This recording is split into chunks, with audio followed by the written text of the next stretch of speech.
Mến chào cô chú, anh chị và các bạn. Hôm nay mình chia sẻ đến cô chú, anh chị và các bạn cách làm ớt sa tế rất là đơn giản.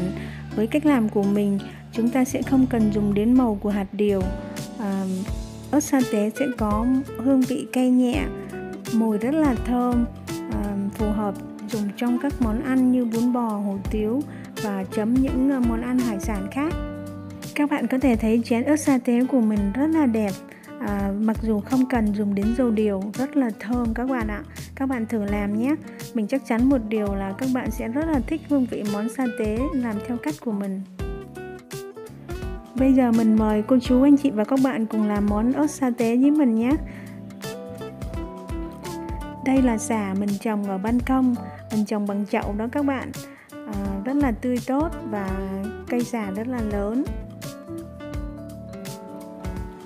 Còn đây là ớt hiểm đấy các bạn, ớt hiểm giống của Việt Nam mình á, mình cũng trồng trong chậu luôn, trái rất là nhiều, nhìn trái chi chít thích lắm và khi chín á, thì nhìn rất là đẹp mắt.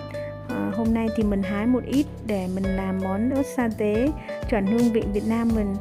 Các bạn có thể thấy trái ớt chín đỏ, bóng tươi đẹp, rất là đẹp và bắt mắt.